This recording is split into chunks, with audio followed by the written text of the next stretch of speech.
What's up guys, Roman from RNS Entertainment, here with another edition of Comic History, where I go over the iconic origins and storylines of all sorts of comic book characters. In this video, we're going to be talking about the origin of Miles Morales, aka Spider-Man. Miles Morales was created as a character in the Ultimate Universe, which was originally designed as a modern retelling of Spider-Man, and later other Marvel characters and stories. Initially, Ultimate Comics were never intended to become their own universe within Marvel's continuity, and weren't planned to tie into any other Marvel comics. But due to the success of certain Ultimate characters, namely Miles Morales, it has been brought fully into the fold, and characters from it are even in the Secret Wars event going on at the time of this video. So how did Miles Morales, a young boy from New York, become the new Spider-Man? Miles Morales actually gains his powers while Peter Parker, the original Spider-Man, is still very much in action, though that wasn't to be the case for very long.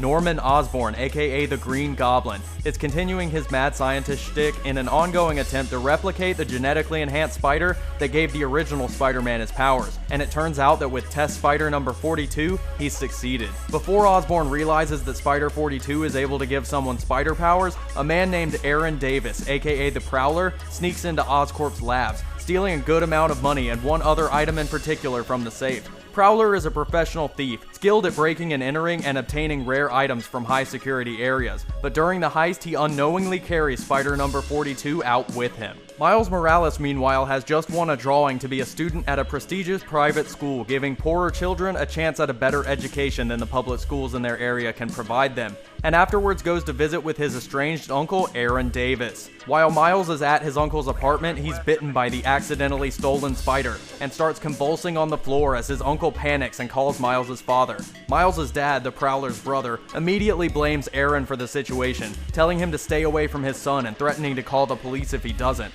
Miles, meanwhile, runs outside to avoid the conflict, and then finds that he has blended in with his surroundings to the extent of being completely invisible. He then runs through the streets of New York, quickly discovering multiple new abilities, including the agility and strength of Spider-Man, the ability to use camouflage to turn invisible, and a shocking venom blast that he emits through his hands. He runs straight to his best friend Genki's house and tells him about what happened, assuming that he's a mutant, and showing him the venom blast power. Genki acts like pretty much any kid would act. He thinks it's awesome, but Miles is terrified, knowing that mutants are persecuted in the city of New York and generally not wanting any special powers. His dad finds him there and sits him down to explain why he doesn't want Miles talking to his uncle. In their youth, both Miles' father and his brother Aaron were criminals, thieves that had been to prison, and while Aaron had saved his life before, Miles' father had moved on and decided to forge a real life, having met Miles' mother and had a son. He cleaned up his act years ago and couldn't abide having his brother, a career criminal, in his or his family's lives any longer. Miles is on the verge of telling his dad that he's a mutant, but seeing the Fantastic Four arcing through the city, Miles' father makes a disparaging remark, revealing that he has a deep-seated disdain for anyone with superpowers. That night, Genki texts Miles with an article showing that Spider-Man got his powers from being bit by a spider, and he tells Miles that he's not a mutant, he's Spider-Man. Climbing up a wall and then giving a repeat performance once Genki shows up, Miles is freaking out even more than before, and Genki is full on telling him how amazing this is, and that he should become a superhero.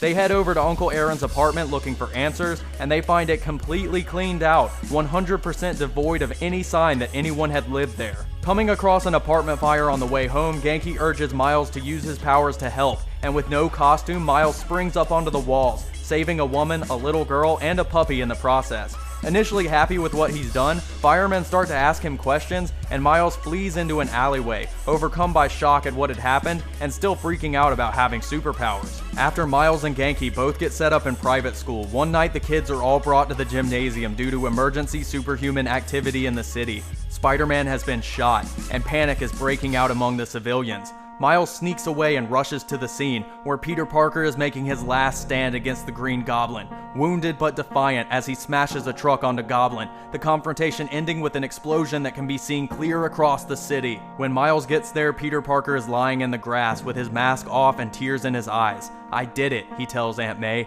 "He saved them." Her, Mary Jane, Gwen Stacy, and a giant group of New Yorkers surround the body of Spider-Man, and Miles walks up and asks Gwen Stacy, what was his name? Feeling the weight of Peter Parker's death as his own fault, Miles blames himself for not getting there fast enough, for not using his powers earlier and becoming a superhero, thinking that if he had only met Spider-Man and gotten into the fold, he could have changed things. Miles later attends the funeral of Peter Parker, which has attracted thousands of mourners for the fallen hero. Miles makes his way to the church where Aunt May, Mary Jane, and Gwen Stacy are about to enter, and he calls out to Gwen. Why did he do it? Why did he become Spider-Man? She tells him that Peter blamed himself for his uncle's death and that he believed first and foremost that with great power comes great responsibility, and Miles has made up his mind. He is going to become Spider-Man. Miles dons an ill-fitting Halloween costume of Spider-Man and ends up fighting a minor villain named Kangaroo who's causing trouble at a bar. Lacking any kind of finesse or training, Miles still somehow manages to beat Kangaroo, learning about his spider sense in the process, but the general consensus of the public is that wearing Spider-Man's costume so soon after his death is an incredibly bad taste, and that the clumsiness of the fledgling hero caused more damage than good. Knowing that he's got a ton to learn, Miles dons the costume again and goes back out, quickly being attacked by a very offended Spider-Woman, who asks him who the fuck he thinks he is wearing that costume. Taking his mask and webbing him up, Spider-Woman demands to know who he is and how he got his powers, while repeatedly reprimanding him for wearing a Spider-Man costume. And trying to hop away, Miles trips and knocks himself out. Miles wakes up to find himself in the company of Nick Fury, Iron Man, Hawkeye, and Spider-Woman in the Triskelion, the headquarters of the Ultimates, which is the Ultimate Universe's version of the Avengers. Doing tests on Miles' blood, Tony Stark reveals that he's not a fake. His powers are incredibly similar to those of the original Spider-Man, and Nick Fury clears the room to speak with this new Spider-Man alone. Fury asks him where he got his powers, and reveals to Miles that he's Nick Fury. He knows exactly who Miles is and about his Uncle Aaron's criminal history as the Prowler. Meanwhile, a mistaken dosage in the Triskelion medical ward allows Electro to wake up and wreak havoc on the facility, knocking out the power and killing several people. Fury keeps Miles at his side and the Ultimates spring into action, but Electro manages to single-handedly fight off Iron Man, Hawkeye, and Spider-Woman, leaving Nick Fury and several S.H.I.E.L.D. agents firing bullets harmlessly at him, while Miles disappears. Getting a sneak attack in on Electro, Miles springs into battle wearing the Spider-Man costume, which freaks the electrified villain out to no end, seeing as Spider-Man is dead. Using his camouflage to get in close and hit Electro with a Venom Blast, Miles weakens him enough to force him back into a solid form, allowing Fury to put several bullets in him.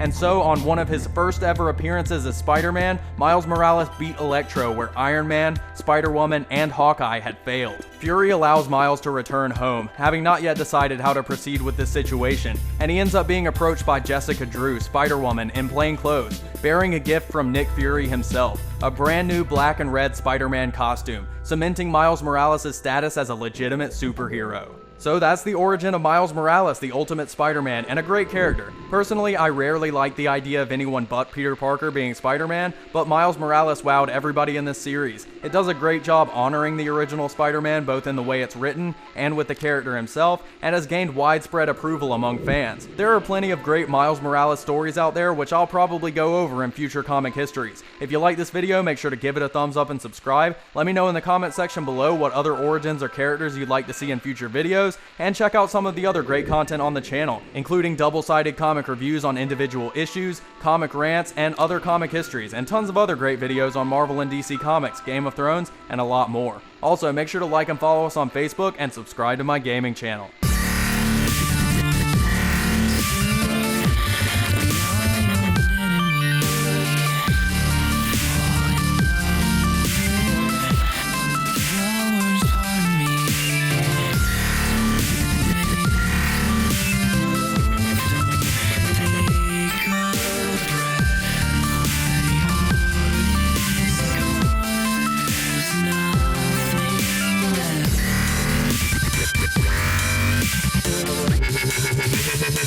Aggressive.